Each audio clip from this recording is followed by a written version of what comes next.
우리가 오늘 읽은 레위기 20장의 말씀은 앞서 살펴보았던 레위기 18장의 내용과 중복되는 부분이 아주 많습니다.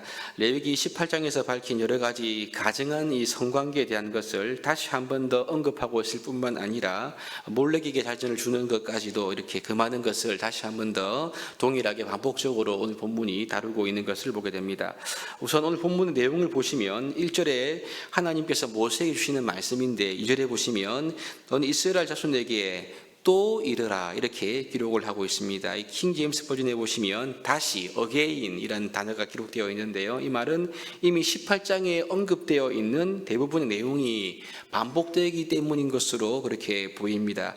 오늘 읽은 본문에 나타나는 내용을 구체적으로 보시면 가장 먼저 2절부터 기록된 몰렉에게 자녀를 불태워 제사하지 말라고 분명히 경고하고 있습니다. 만일 그런 사람이 백성 가운데 있으면 그 지방 사람들이 돌로 쳐서 죽이라 이렇게 단호하게 말씀합니다. 이스라엘 백성 공동체가 그 죄를 반드시 처리하고 공동체가 그 죄를 심판해야 할 것을 이렇게 만급 말씀합니다. 사실 이스라엘 백성들이 앞으로 들어갈 이 가나안 땅에 있는 우상들은요, 음란한 행위들과 굉장히 연관되어 있지 않습니까? 바알과 아세라가 대표적이고 이 몰렉도 마찬가지입니다. 몰렉을 숭배할 때 보통 자신의 어린 자녀를 바치는데요.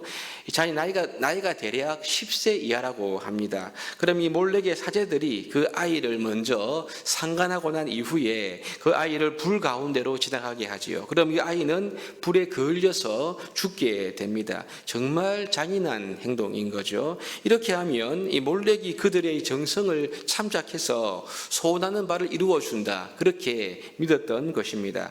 자녀를 죽이고 자기가 복을 받겠다. 이런 악독함이 이 몰렉 숭배 속에 들어있는 것을 우리가 보게 되는데요. 하나님 나라의 원리와 아주 정면으로 배치되는 악행 중에 악행인 것입니다. 그러니 만일 이러한 악행을 보고도 이스라엘 백성들이 못 본 채 한다면 하나님께서 친히 그 사람과 그의 권속에게 진노하실 뿐만 아니라 몰렉을 섬기는 모든 사람들을 백성 중에서 하나님이 끊어버리겠다. 이런 경고의 말씀을 하고 있는 것입니다. 이 몰렉 숭배를 금하는 것은 이미 18장에서도 언급되어 있지만 이런 죄를 공동체가 보고 그냥 못 본 채 하면 안 된다. 이것이 오늘 본문에 강조되어 있는 거죠. 그 다음 6절에 보시면 접신한 자와 박수무당을 음란하게 따르는 사람들에 대한 경고의 말씀도 기록합니다. 한마디로 백성들 가운데 이 악령과 교통하는 자들을 두면 안 된다는 겁니다. 그리고 그 사람들을 결코 따르거나 추종하면 안 된다. 이것을 말씀하고 있습니다.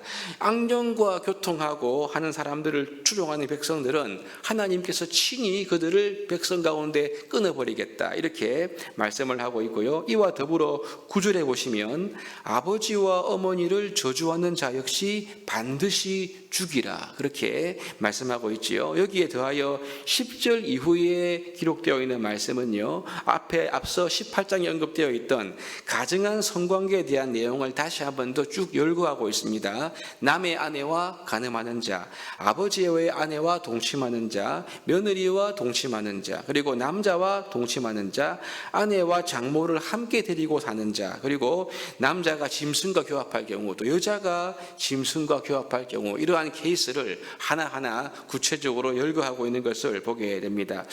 하나님은 이렇게 가증한 성관계를 가지는 모든 경우에 대해서 그 당사자들뿐만 아니라 짐승까지 포함해서 반드시 죽이도록 그렇게 아주 엄격하고 엄한 형벌을 말씀하고 명령하고 있습니다. 특별히 이 18장에서 이미 언급되어 있던 이러한 죄에 대한 형벌을 오늘 본문은 강조해서 기록을 하고 있는데 그 표현을 보시면 반드시 죽여라. 이렇게 되어 있죠. 사형인 것입니다. 그리고 돌로 칠 것이요 투석형입니다. 그의 백성 중에서 끊어진다. 이 말은 제명된다는 말씀인 거죠. 이 외에도 그 피가 자기의 머리에게로 돌아갈 것이다. 특별히 또 죄 지은 자를 함께 불태워 죽이는 화형까지 이렇게 언급하고 있는 것을 보게 되는데요. 한마디로 이 모든 죄에 대한 그 형벌은 법정 최고형에 해당하는 아주 높은 형벌을 지금 말씀하고 있는 것을 보게 됩니다.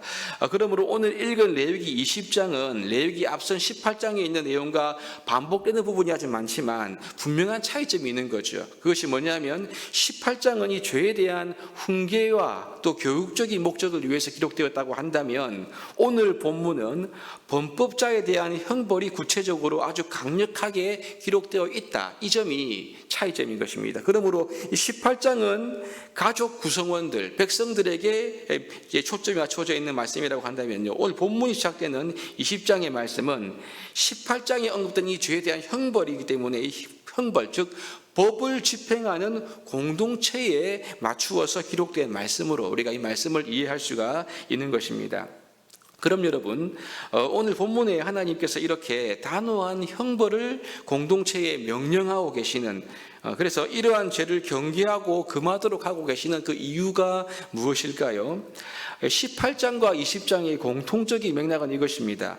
가나안 땅에 성행하고 있는 이 성적으로 가증하고 문란한 이러한 죄들이 이스라엘 백성들 가운데는 결코 있으면 안 된다. 이것을 지금 강조하고 있는 말씀인 거죠. 왜냐하면 이스라엘은 하나님의 선택된 민족이 아닙니까? 그래서 구별되고 거룩한 삶을 살아가야 하는 백성들이기 때문에 그런 것입니다.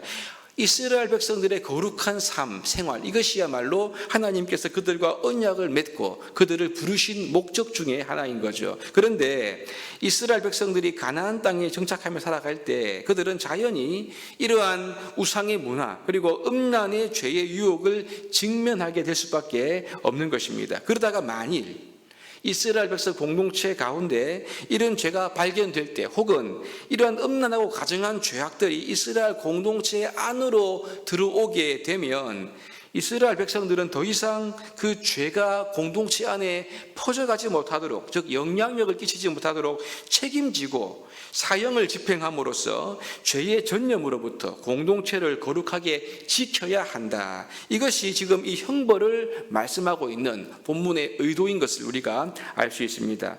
우리 여기서 형벌로 이렇게 죽이도록 말씀하시는 이 하나님의 말씀이 어떻게 보면 엄격하다 혹은 차갑다, 무섭다 그렇게 느껴질 수가 있지요. 하지만 여러분, 우리는 이 형벌을 말씀하시는 오늘 본문의 말씀에서 이스라엘 백성들을 이 우상 숭배의 문화와 또 성적으로 문란한 죄에서부터 그들을 거룩하게 지키기를 원하시는 하나님 아버지의 마음을 우리가 엿볼 수 있어야 할 것입니다. 다시 말하면 하나님은 이런 강력한 형벌을 명령하시는 그 배후에는요, 그분의 백성들이 죄에 오염되지 않고 거룩하도록, 그분의 백성들이 죄를 경계하며 죄와 멀어지도록 원하시는 이 하나님 아버지의 마음이 오늘 이 본문 말씀에 전제되어 있다. 이것을 우리가 기억할 필요가 있는 것입니다. 그러므로 이스라엘 백성 공동체는 죄악을 그냥 관망하고 혹은 묵인해서 죄가 커져가도록 방치하면 안 된다. 이것을 이 본문이 행간이 우리에게 말씀하고 있는 거죠.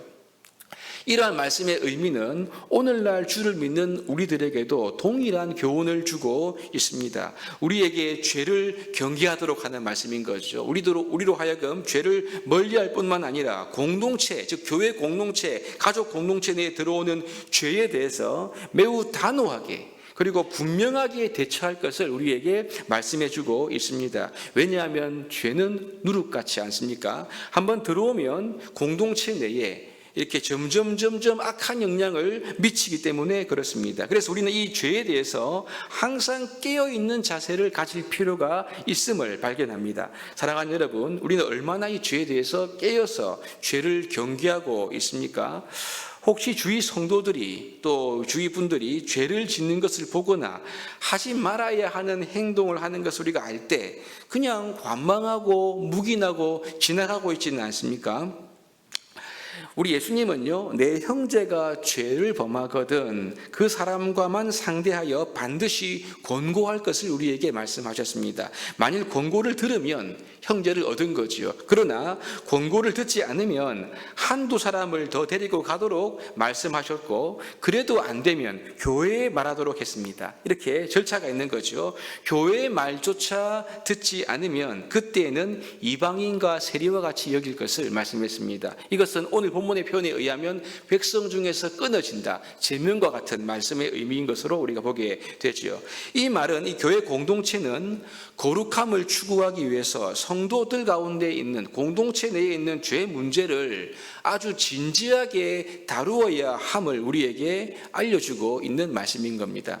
사도 바울은 갈라디아서 6장 1절에 이렇게 말씀하는데요. 형제들아, 만일 사람이 무슨 범죄한 일이 드러나거든 너희는 온유한 심령으로 그러한 자를 바로 잡고 너 자신을 살펴보아 너도 시험을 받을까 두려워하라. 그렇게 말씀하고 있습니다. 형제 중에 어떤 사람이 죄에 빠진 일이 드러나면 성령의 인도를 받는 저와 여러분들, 주의 백성들은요, 온유한 마음으로 그러한 사람들을 바로 잡아 주어야 한다. 이것을 우리에게 바울이 말씀을 하고 있습니다. 마치 이스라엘 백성 공동체가 엄격한 형벌로서 이 가증한 죄들을 다루어서 이 공동체의 성결함, 거룩함을 지켜야 했던 것 같이 오늘날 성도들 역시 교회 공동체 내에 있는 사람들을 온유한 마음의 자세로 죄 문제로부터 바로 잡는 것을 이 교회 공동체와 성도들이 해야 할 당연한 의무이다. 이것을 우리에게 알려주는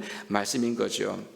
우리가 오늘 이 기록된 형벌의 말씀을 통해서 죄가 얼마나 무서운가를 마음에 새길 수 있기를 바랍니다. 그리고 공동체를 죄로부터 우리가 구별하고 거룩하게 하기 위해서 이 죄의 형벌을 통해서 이 죄가 얼마나 치명적인 것을 마음에 각인할 수 있기를 바랍니다. 이런 말씀이 있잖아요.